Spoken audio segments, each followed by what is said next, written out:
بسم اللہ الرحمن الرحیم۔ السلام علیکم ویورز، کوہی ٹی وی میں خوش آمدید کہتی ہوں۔ امید کرتی ہوں اللہ کے فضل سے آپ سب ٹھیک ٹھاک ہوں گے۔ آج کا ہمارا موضوع ہے شہزادی کونین فاطمۃ الزہرا رضی اللہ تعالی عنہا کی سادگی پر۔ مولا کائنات حضرت مولا علی کرم اللہ وجہ اللہ کریم نے اپنے خادم سے ایک مرتبہ ارشاد فرمایا، تمہیں خاندان نبوت کی لاڈلی شہزادی خاتون جنت فاطمۃ الزہرا رضی اللہ تعالی عنہا کا واقعہ نہ سناؤں؟ عرض کیا ضرور، ارشاد فرمائیے۔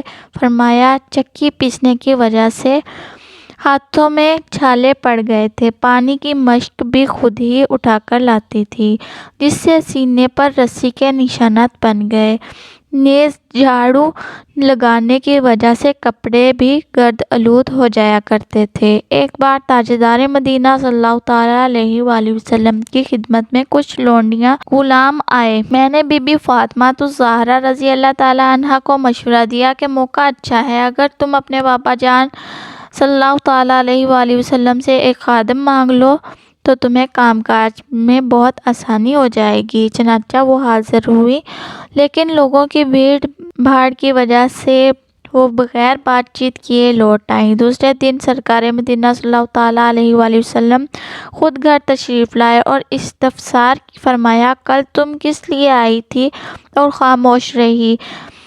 حضرت علی رضی اللہ تعالیٰ عنہ نے عرض کیا، سرکار مدینہ صلی اللہ تعالیٰ علیہ وآلہ وسلم، آپ کی شہزادی صاحبہ خود ہی چکی پیستی ہیں، پانی مشکیں بھر کے لاتی ہیں، جس کی وجہ سے ہاتھ اور سینے پر نشانات پڑ گئے ہیں، اور جھاڑو وغیرہ دینے کی وجہ سے کپڑے بھی گرد آلود ہو جاتے ہیں۔ کل چونکہ حضور کی خدمت بابرکت میں کچھ لونڈیاں اور غلام پیش ہوئے تھے، اس لیے میں نے ہی مشورہ دیا تھا کہ ایک خادم مانگ لاؤ جس سے تمہیں سہولت ہو جائے۔ سرکار مدینہ صلی اللہ تعالیٰ علیہ وآلہ وسلم نے فرمایا، بیٹی فاطمۃ الزہرا، اللہ عز و جل سے ڈرتی رہو، فرائض کی پابندی کرنے کے ساتھ ساتھ گھر کا کام کاج بھی اپنے ہاتھوں سے ہی کرتی رہو، اور جب سونے کے لیے لیٹو تو سبحان اللہ اور الحمدللہ 33 بار اور اللہ اکبر 34 بار پڑھ لیا کرو، یہ تمہارے لیے خادم سے بہتر ہے۔ حضرت فاطمہ رضی اللہ تعالیٰ عنہا نے عرض کی، میں اللہ عز و جل اور اس کے رسول صلی اللہ علیہ وآلہ وسلم سے راضی ہوں۔ پیارے اسلامی بھائیوں، اس مبارک واقعہ سے گھرانہ نبوت کی سادگی اور بخوبی اندازہ کیا جا سکتا ہے۔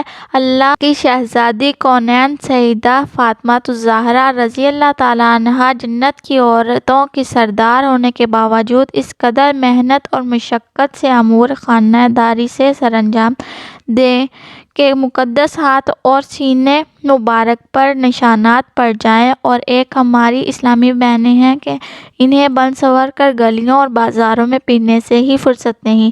کیا ہماری اسلامی بہنیں اس ایمان افروز واقعہ سے درس حاصل کریں گی؟ اس حقیقت سے اللہ عز و جل کے نیک بندے بخوبی واقف ہوتے ہیں کہ دنیا کی تکالیف عارضی ہوتی ہیں، اور دنیاوی تکالیف پر صبر کرنے پر اجر و ثواب ملتا ہے۔ جبھی تو ہمارے آقا صلی اللہ تعالیٰ علیہ وآلہ وسلم خاتون جنت اور اپنی لاڈلی بیٹی کو صبر ہی کی تلقین فرمایا کرتے تھے۔ اسلامی بہنوں اور بھائیوں، ویڈیو اگر اچھی لگی ہو تو پلیز لائک، شیئر اور سبسکرائب کر دیں، اور ساتھ ہی دیے گئے بیل آئیکن پر کلک کر دیں تاکہ ہماری نئی آنے والی ویڈیو کا نوٹیفیکیشن آپ تک پہنچتا رہے۔ نئی ویڈیو کے ساتھ دوبارہ حاضر ہوں گے، تب تک کے لیے اللہ حافظ۔